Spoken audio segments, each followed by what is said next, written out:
दोस्तों नमस्कार, मैं डॉक्टर जवाहर इतिहास की पाठशाला आप सभी का स्वागत है। आज हम बात करते हैं मौर्य काल की। नंबर बाय नंबर सीरीज चल रही है हमारी। मौर्य काल के सबसे पहले इतिहास की जानकारी करते हैं तो स्रोत आते हैं। उस स्रोतों में हम पहले पढ़ चुके हैं, प्राचीन काल के, मध्यकाल के, आधुनिक काल के स्रोतों की बात करते हैं तो प्राचीन काल के स्रोत हमने पढ़ लिया है। उसमें पुरातात्विक स्रोत हैं, यात्रियों के वृत्तांत है, साहित्यिक स्रोत है। इसी प्रकार से हम यात्रियों के वृत्तांत की बात करते हैं तो इसमें सबसे पहले मेगास्थनीज की इंडिका है। क्या है? इंडिका। किसकी है? मेगास्थनीज की। मेगास्थनीज सेल्यूकस निकेटर का कौन था? दूत था। दूत के या राजदूत के हैं। ठीक है, वीडियो आपको साफ दिख रहा होगा, बढ़िया शानदार। भारत में कभी अकाल नहीं पड़ा था। वो अपनी इंडिका में लिखता है कि भारत में कभी अकाल नहीं पड़ता। भारतीय लेखन कला से अपरिचित थे। भारतीय लेखन कला से अपरिचित थे, यानी परिचित नहीं थे, लिखने का ज्ञान नहीं था। भारतीय दो महत्वपूर्ण देवता हैं, हेराक्लीज जिसको कृष्णा कहते हैं और डायनोसियस शिव है, की पूजा करते थे। ठीक है, शिव और कृष्ण की पूजा करते थे। मार्ग निर्माण के विशिष्ट अधिकारियों को एग्रोनोमोई कहा गया है।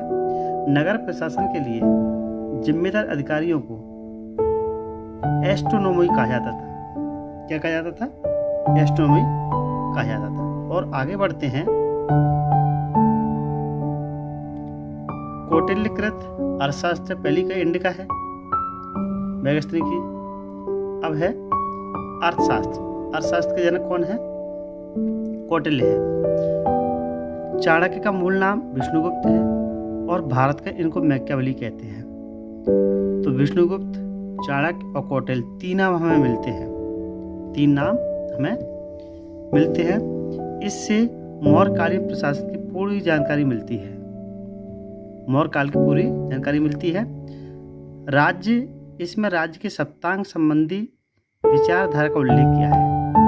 और सप्तांग में 7 सिद्धांत हैं राज्य के: स्वामी, अमात्य, जनपद, दुर्ग, कोष, दंड और मित्र। ठीक है, शासक के प्रबुद्ध निरंकुशतावाद की बात कही है। शासक कैसा होना चाहिए? प्रबुद्ध होना चाहिए और निरंकुशवादी होना चाहिए। इस पुस्तक में गुप्तचर प्रथा पर काफी बल दिया गया है कि हमारी जो सीबीआई है, खुफिया एजेंसी है, गुप्तचर व्यवस्था कैसी होनी चाहिए? बहुत ही शानदार होना चाहिए। विशाखदत्त का मुद्रा राक्षस है। इस बात की जानकारी मिलती है कि किस प्रकार चंद्रगुप्त मौर्य ने चाणक्य के साथ मिलकर घनानंद की हत्या की। ठीक, संस्कृत भाषा में रचित प्रथम जासूसी ग्रंथ है ये। क्या है? जासूसी ग्रंथ है। ठीक है, अब पुराणों की बात कर लेते हैं। ठीक, पुराणों की बात करें तो पुराणों का अंतिम संकलन गुप्त काल में हुआ। कब हुआ है? गुप्त काल में हुआ है। ठीक है, अब दिख रहा होगा आपको। मौर्य वंश के ऐतिहासिक वंशावलियों की जानकारी मिलती है किसमें? पुराणों में। मौर्य वंशी शासकों ने 137 वर्षों का शासन किया। कितने? 137 वर्ष। पुराण में विष्णु पुराण इस काल की जानकारी देती है, यानी मौर्यों की जो जानकारी मिलती है हमें विष्णु पुराण से मिलती है। दीपवंश और महावंश ये श्रीलंकाई या सिंगली ग्रंथ से इस बात की जानकारी मिलती है कि अशोक ने राजगद्दी प्राप्त करने से पूर्व अपने 99 भाइयों की हत्या की है। ये बात किस में कही गई है? दीपवंश महावंश में लिखा गया है। ठीक है, ये दो ग्रंथ हैं। अब ये तो क्या हो गए? हमारे यात्रियों वृत्तांत हो गए। अब आते हैं हमारे पुरातात्विक स्रोत। क्या आते हैं? पुरातात्विक साक्ष्य। उत्तरी काली पॉलिशदार मृत्यु भांड। कौन से भांड है? मिट्टी के बर्तन, मृद भांड। सर्वप्रथम प्रयोग बौद्ध युग में बड़े पैमाने पर मौर्य काल में हुआ था। ठीक, मौर्य काल में क्या है? बड़े पैमाने, सबसे पहले बौद्ध युग में हुआ है और बड़े पैमाने पर मौर्य काल में। किसका? इनका, मृदुवान का। और कैसा है? उत्तर काली पॉलिश की गई हमें मिट्टी के बर्तन मिलते हैं। आत्ममुद्रा की बात करें, भारत की ज्ञात प्राचीन मुद्रा पंचमार्क कॉइन सिक्के हैं। पंचमार्क कॉइन्स, इनको हम आहत सिक्के भी बोलते हैं। आत्ममुद्रा लिखा है। सर्वप्रथम प्रयोग बौद्ध युग में 5वीं शताब्दी ईसा पूर्व में हुआ था। किसका? आहत मुद्रा का। ठीक है, यानी मौर्य वंश अपने देश का एक फाउंडर है। क्या है? फाउंडर है कि शासन सत्ता क्या होती है। बड़े पैमाने पर मौर्य काल में हुआ था। किसका? आहत सिक्कों का। मौर्यकालीन चांदी की आहत मुद्रा पण या करसापड़ कही जाती थी और तांबे की जो आहत मुद्रा है मास्क या काकड़ी कहा जाता था। ठीक है, मास्क या काकड़ी कहा जाता था। और आगे हम बात करते हैं अभिलेखों की। किसकी बात कर रहे हैं? अभिलेखों की। देख रहे होंगे आपको चंद्रगुप्त मौर्य के अभिलेख, सोगोरा अभिलेख, गोरखपुर जिला उत्तर प्रदेश। माँ स्थान अभिलेख, बोगरा जिला बांग्लादेश। बोगरा जिला है बांग्लादेश में है, ये इंडिया में है। अकाल की परिस्थितियों में मौर्य प्रशासन के कार्य के बारे में जानकारी, अकाल जिस समय हुआ था उस समय ये दोनों इनसे जानकारी मिलती है। रुद्रदामन का जूनागढ़ अभिलेख। ठीक है, तो शक वंश का सबसे महान शासक हुआ तो कौन? रुद्रदामन। ठीक, एक बात अच्छी तरीके से क्लियर हो रही होगी आपको, शायद मैं समझता हूँ आपको दिक्कत नहीं आएगी। ठीक है, जूनागढ़ गिरनार अभिलेख काठियावाड़ गुजरात में है। संस्कृत भाषा में जारी किया जाने वाला प्रथम अभिलेख है ये जूनागढ़ अभिलेख। इस अभिलेख से सुदर्शन झील की जानकारी मिलती है। रुद्रदामन का जो जूनागढ़ अभिलेख है उससे क्या है? सुदर्शन झील की जानकारी मिलती है। सुदर्शन झील का निर्माण, ठीक, निर्माण चंद्रगुप्त मौर्य के उत्तराधिकारी पुष्यगुप्त वैश्य ने करवाया था। और देखिए, अशोक यवराय तुषास्क ने करवाया है।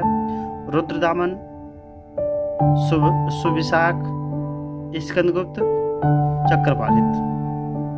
ठीक, ये कौन है? इनके प्रधानमंत्री हैं। ये जानकारी हमें यहाँ से मिलती है। वीडियो लंबा होगा लेकिन मैं समझाऊंगा आपको, बहुत ही शानदार जानकारी आपको मिल जाएगी। ठीक है, अब अशोक के शिलालेखों की बात, अभिलेखों की बात करते हैं। सर्वप्रथम फिरोज शाह तुगलक ने मेरठ उत्तर प्रदेश और टोपरा अम्बाड़ा हरियाणा से प्राप्त किया था। जो अशोक के अभिलेख है, सबसे पहले फिरोज शाह तुगलक ने मेरठ उत्तर प्रदेश में और टोपरा अम्बाड़ा हरियाणा से ये प्राप्त किया था। क्या? अभिलेख। सर्वप्रथम अशोक के अभिलेखों को पढ़ने वाला कौन था? जेम्स प्रिंसेप था। 1837 में इसने पढ़ा है। इसने ब्राह्मी लिपि में खुदे दिल्ली के टोपरा के अभिलेखों को पढ़ा है। टोपरा का है, बातें की है। ठीक, अशोक के अभिलेख 4 लिपियों में ब्राह्मी है, खरोष्टी है, ग्रीक है और अरामाइक है। ठीक, ब्राह्मी लिपि बाएं से दाएं लिखी जाती है, खरोष्टी लिपि दाएं से बाएं लिखी जाती है। ठीक, अनुराधापुर। और आगे हम देखते हैं, आपको बहुत ही शानदार जानकारी मिलेगी आज। खरोष्टी लिपि की बात कर रहे हैं। ठीक है, तो खरोष्टी लिपि मानसेहरा है, हजारा जिला पाकिस्तान में है, आज भी है। शाहबाजगढ़ी, पेशावर, पाकिस्तान। दोनों ही जो अभिलेख है खरोष्टी लिपि वाले वो कहाँ पर है? पाकिस्तान में है। ग्रीक तथा अरामाइक लेख कंधार के लघु शिलालेख है। गोमुत्रिका का वस्त्रोफेदन शैली में है। येरगुड़ी कुर्नूल आंध्र प्रदेश में है। अपने शासन काल के 8वें वर्ष में कलिंग का युद्ध 261 ईसा पूर्व अशोक ने लड़ा था। 13वें वर्ष धम्म महामात्र की नियुक्ति की 256 ईसा पूर्व में। ये फैक्चुअल डेट है, आपको याद करनी पड़ेंगे। 14वें वर्ष में कनिक मुनि नेपाल के स्तूप को दोगुना करने का आदेश दिया। किसका? कनिक मुनि का। कहाँ पर है? नेपाल में है। कब? 14वें वर्ष में। 20वें वर्ष में रूमंदी अभिलेख लुम्बिनी की यात्रा की थी। ठीक, यहाँ पर क्या किया? धार्मिक कर को समाप्त कर दिया। जो पहले से शासक हुआ करते उन्होंने धार्मिक कर लगाया था, उसको अशोक ने क्या किया? समाप्त कर दिया अपने गद्दी पर बैठने के 20वें वर्ष में। ठीक है, अब है बृहद शिलालेख एवं उनके विषय। प्रयुक्त भाषा कौन सी? प्राकृत है। अब इसको ध्यान से सुना, यहाँ से बहुत सारे आपके क्वेश्चन बनते हैं। प्रथम, जीव हिंसा निषेध। प्राणी मात्रियों को, 3 प्राणियों को छोड़कर 2 मोर, 1 हिरण, 2 पक्षी, 1 पशु, सदैव हिरण नहीं। बाद में ये तीनों नहीं मारे जाएंगे। ठीक है, इनको नहीं मारना है, 3 प्राणियों को छोड़ करके। जीव हिंसा है।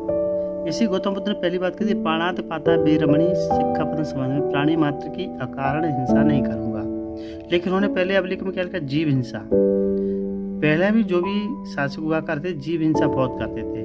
जंगल में जाते थे, जंगल में जो बेजुबान पशु हैं या जानवर हैं, हिरण हैं और चिंकारा है, नीलगाय, इनका क्या करते थे? शिकार करते थे। खासकर हिरण का ज़्यादा शिकार करते थे। बेजुबान पशुओं को वो अपनी पेट पूर्ति के लिए खाते थे। द्वितीय अभिलेख में है, शिलालेख में पड़ोसी राज्यों की सूची। ठीक। तृतीय में प्रादेशिक राज्यों द्वारा 5-5 वर्ष पर क्षेत्र द्वारा उज्जैन और तक्षशिला के 3-3 वर्ष में। जो प्रदेश के मुखिया हैं राज्यों द्वारा, जिसको राज्यों कहते थे, 5-5 वर्ष में, हर 5 साल में उनको दौरा करना पड़ेगा। ठीक है। उज्जैन और तक्षशिला में 3-3 वर्ष में करना पड़ेगा। 5वें वर्ष की बात करें, 13वें वर्ष धम्म मात्र की नियुक्ति, यानी धम्म को प्रचार करने वाले लोगों की नियुक्ति अपने 5वें वर्ष में की थी। 6ठे में राज्य की गति और राज्य की गतिविधियों को देखने के लिए किया गया। फिर जो सबसे बड़ा अभिलेख है, जिसके बारे में जानकारी बहुत मिलती है, 13वां शिलालेख कलिंगुत। आवटिक जातियों की, वैसे 8वीं जातियों को कड़ी चेतावनी दी कि अपने समकालीन 5 विदेशी राज्यों की जानकारी देना होगा। ठीक। क्या है? 12वें शिलालेख धार्मिक सहिष्णुता के प्रति है। किसके? धार्मिक सहिष्णुता। सुनिए ध्यान से, बहुत ही शानदार चीज है ये। तुर्मय, मिस्र के शासक टोलमी द्वितीय फिलाडेल्फस। ठीक। अंत्यकिन, मैसेडोनिया का शासक एटिगोनस गोनार्ड्स जिसको कहते हैं। मगस, चीरिन का मगस। अलेक्जेंडर एपिरस का अलेक्जेंडर। एंटियोकस, सीरिया का शासक एंटियोकस द्वितीय। थ्योर। ठीक। इसकी जानकारी 13वें शिलालेख में मिलती है। कुछ महत्वपूर्ण शिलालेख है। मास्की है, कर्नाटक के रायचूर जिले में स्थित है। इस पे गुजरात, मध्य प्रदेश दतिया पास में, ये ग्वालियर के। इन दोनों पे देवनाम प्रिय प्रियदर्शी लिखा है। क्या लिखा है? देवनाम प्रिय प्रियदर्शी लिखा है। ये दोनों अभिलेख से अशोक के वास्तविक नाम की जानकारी हमें मिलती है। कांधार दुभाषी है। कंधार का जो अभिलेख है वो दुभाषी, ग्रीक और अमायिक है, पशुवध के खिलाफ है। ठीक है। इसके खिलाफ है? पशुवध के।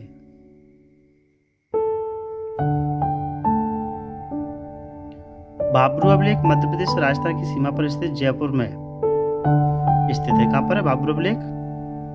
मध्य प्रदेश राजस्थान की सीमा में, जयपुर में। मगध के शासक होने की स्पष्ट जानकारी मिलती है।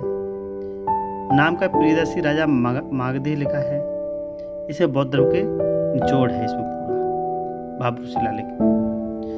स्तंभलेख सभी प्राकृत भाषा ब्राह्मी लिपि में है। रूमंदई तथा निगलीय सागर से प्राप्त स्तंभाभिलेख की जानकारी मिलती है। स्मारकी स्तंभाभिलेख का कहा जाता है। इसको क्या कहा जाता है? स्मारकी, स्मारक वाला है। सांची, सारना तथा कौशाम्बी से प्राप्त अभिलेखों का संघ भेद अभिलेख है। कौन सा है? संघ जो होते हैं, भिक्षु संघ है, उपासक संघ है, इनमें भेद है। ठीक है। और आगे बात करते हैं सारनाथ का सिंह अभिलेख। मौर्य मूर्तियों में सबसे विख्यात और प्रशंसित है। क्या है? सारनाथ का जो सिंह अभिलेख है मौर्य मूर्तियों में सबसे विख्यात है और प्रशंसक है। इसकी चौकी पर 4 पहिए या धर्म चक्र के प्रतीक है। 4 पहिए हमें देखने को मिलते हैं, यहीं पर मिलता है सारनाथ में। उनके बीच में हाथी है, बैल है, अश्व, सिंह, 4 पशु हमें देखने को मिलते हैं यहाँ सारनाथ में। आपने नोट देखा, नोट पे आप देख रहे हैं 10 का, 50 का, 100 का, 500 का। चौकी की पीठ पर 4 सजीव सिंह चारों दिशा मुंह किए हुए हैं। अशोक स्तंभ जिसको कहते हैं वो यही है। इन स्तंभ में सिंहों के ऊपर एक बौद्ध चिन्ह धर्म चक्र बना हुआ है 24 तीलियों वाला, जिसमें 32 तीलियां लगी हैं, लेकिन हम 24 कहते हैं, इसमें 32 हैं। ठीक है, नई नई जानकारी मिलेगी आपको। कितनी तीलियां हैं उसमें? 32 हैं। अशोक एवं दशरथ के गुहालेख। अशोक बराबर की पहाड़ियों पर 4 गुफालेख हैं। कर्ण चौपार है, सुदामा है, विश्व झोपड़ी है, लोमेश ऋषि है। दशरथ नागार्जुन की पहाड़ी पर 3 है, गोपी है, वहीक है, वड़ीथिक है। दोनों पहाड़ी बोधगया में आमने सामने है। कहाँ पर है? बोधगया में आमने सामने है। दोनों ने अपनी गुफा आजीविकों को भेंट की है। आजीविक संप्रदाय है, उसको भेंट की है। ठीक है, आजीविक संप्रदाय की संस्था मखली गोशाल था। इनके सिद्धांत नियतिवाद है। क्या है? नियतिवाद है। कर्म के सिद्धांत की अवहेलना करते हैं। ये कहते हैं कर्म का सिद्धांत नहीं है। ठीक है, अवहेलना की उन्होंने। और आगे बढ़ते हैं तो कौशाम्बी का जो अभिलेख है घोषितराम मठ है। कुशीनगर राणाभर स्तूप है। सारनाथ का धूमे का अभिलेख है। श्रावस्ती का सहित महत है। ठीक, कौशाम्बी, घोषितराम, कुशीनगर राणाभर स्तूप है, सारनाथ धूमे का अभिलेख है और श्रावस्ती सहित महत है। पब्बर प्राचीनतम शिलालेख प्राकृत भाषा में है। ब्राह्मी लिपि का प्रथम उद्वाचन पत्थर की पट्टिकाओं पर है। इस तरीके से हम क्या करते हैं, इनको मौर्य काल के जो अभिलेख हैं, शिलालेख हैं, स्तंभलेख हैं, इनकी सबकी जानकारी हम इसमें पढ़ते हैं। तो जरूर आपको ये वीडियो अच्छा लगा होगा। मैं आशा करता हूँ कि वीडियो को शेयर कीजिए, कमेंट कीजिए, लाइक कीजिए और चैनल को सब्सक्राइब करें यदि नए हैं। अंत में ही कहता हूँ, पढ़ते रहिए, बढ़ते रहिए, स्वस्थ रहिए, मस्त रहिए। धन्यवाद।